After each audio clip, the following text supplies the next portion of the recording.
this fast-moving life with distractions at every corner and millions of hours of content available at any time, if you're going to commit 90 minutes to something, then it better be worth your while. It doesn't have to be Citizen Kane, it simply has to be entertaining. The movies on this list are objectively awful, or at the least the critics had very little positives to say about them. Still, each one manages to capture the attention of almost everyone who sees them, in that it's so bad it's good kind of way. I'm sorry for Whatculture.com, and these are 10 terrible movies everybody loves. Number 10. The Wicker Man. When it comes to actors starring in films that defy the metric of good and bad, Nicolas Cage has an entire portfolio of them. Whilst the quality of Cage's acting will forever be a hotly debated topic, it's a pretty unanimously held opinion that The Wicker Man is one of the biggest overall clunkers he's ever starred in, and yet because of it, it's beloved. The film opens with Detective Edward Malice, as played by Cage, witnessing the death of a small girl after a truck plows into her mother's parked car. This opening is a beautiful summation of the film's lack of subtlety. It turns the creeping discomfort of the 1978 original into an unintentional comedy. As he searches for a missing girl on a mysterious island, Cage flails wildly around a meandering plot with an obvious conclusion, screaming like a man possessed. The story has a hideous double fake-out moment where Malice saves a drowning girl, wakes up on the dock, realises he has the girl in his arms, and then wakes up again. And at the movie's crescendo, Cage dresses in a bear costume and viciously sucker punches the leader of an all-woman cult. Finally, of course, there's the "not the bees" meme, which might be one of Cage's finest moments of absurdity. If you ask anyone, The Wicker Man is a laugh-a-minute comedy, no matter what it was originally designed to be. Number 9. Masters of the Universe.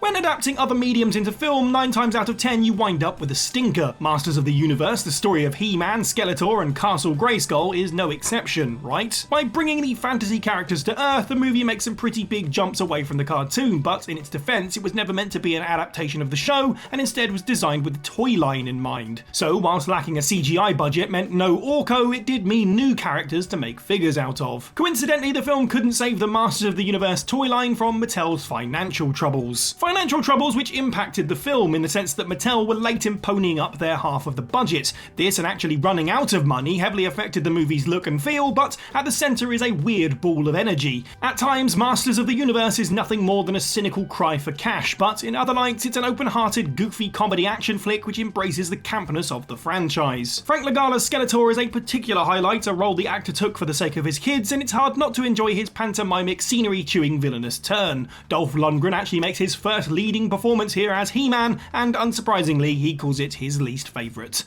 Number 8. Final Destination.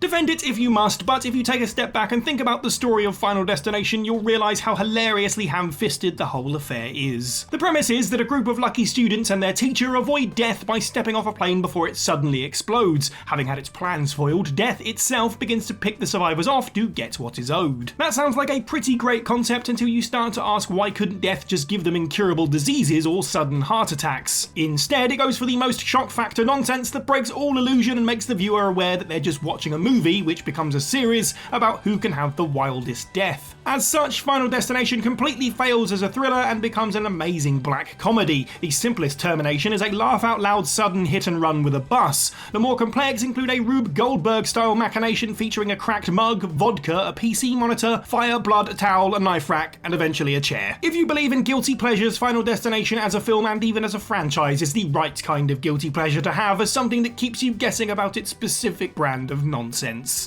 Number 7. Miami Connection.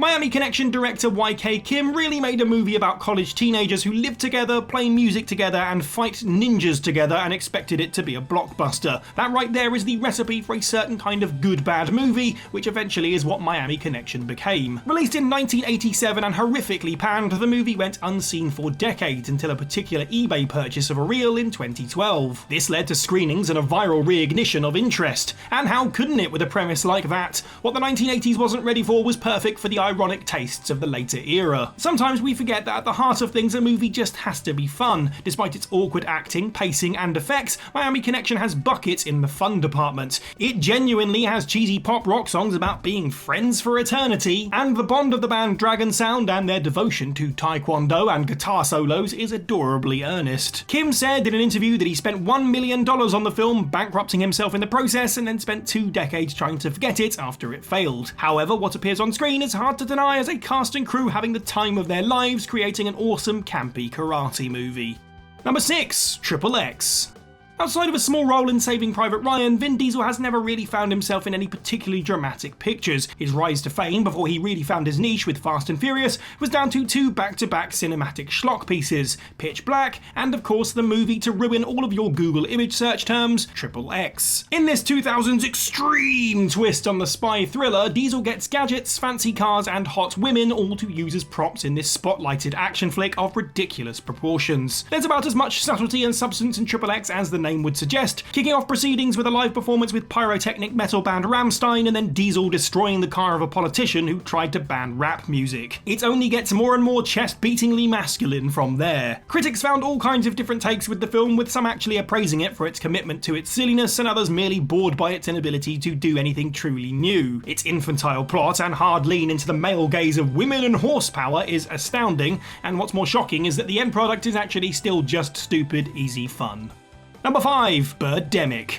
Not just content with bad acting like other low-budget movies, try bad everything. Birdemic, after about 45 minutes of painful preamble between its principal players, is an apocalypse B-movie about attacking avians. Think Hitchcock's The Birds if it committed just about every cardinal sin in the production playbook. Audio is entirely inconsistent and badly mic'd, continuity does not exist, and the whole thing looks as though it was filmed on a single home video camcorder. And with a budget of $10,000, it probably was. Director James Nguyen used his stars as his crew, often at the same time, refused to get a permit for any of the film's locations, and clearly uses people off the street as extras. Most moviegoers would realise the CGI demands of a horror film about all the birds in the world taking their revenge on humanity, so perhaps it was a stroke of genius to spend as little as possible on the film. The resulting JPEG and animated GIF avians made Birdemic an online sensation, and the acid-spitting and hilariously inappropriate plane sound effects just sealed the deal. By the end of it, Birdemic becomes a gratifying watch where your only real personal investment is how much it does for your appreciation of actual cinema. Number 4. Idle Hands.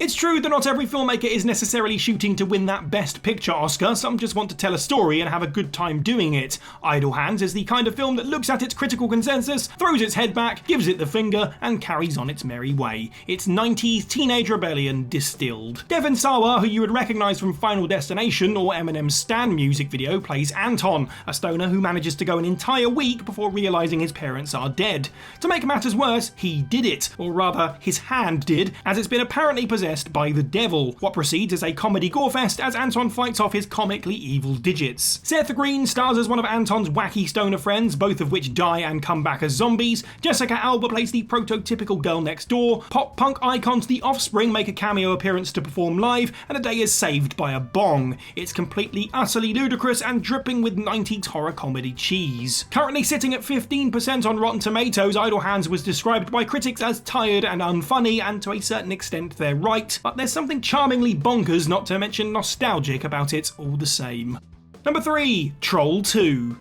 Troll 2 is not a sequel to the original Troll and merely wanted to use the name to cheekily try to get noticed. It did just that in the long run, but for all the wrong reasons. This ungodly mess of a film's problems stem from being made by an Italian crew filming in America with very little actual English to direct their stars. Stars might be a very generous term, considering the vast majority of Trolls 2 cast just so happen to be residents of the closest towns. Poor them for being roped into what is often called the worst movie of all time, but mazel tov to Jason Wright, who became a meme by belting out the incredible line, "They're eating her and then they're going to eat me." Oh my god! Cinematic perfection. With producer Joe D'Amato intent on spending as little money as possible, you can pretty much tell where this is going from the very first scene. The cast had no idea what was being asked of them, the film has consistently terrible effects work, and the plot, which centres on goblins turning humans into vegetables to eat them, sounds like it came from the fever dream of a sugared up 7-year-old. Naturally, this level of schlock, not to mention the backstory for it, brought out the internet's love of terrible media, and Troll 2 has become a cult film because of it.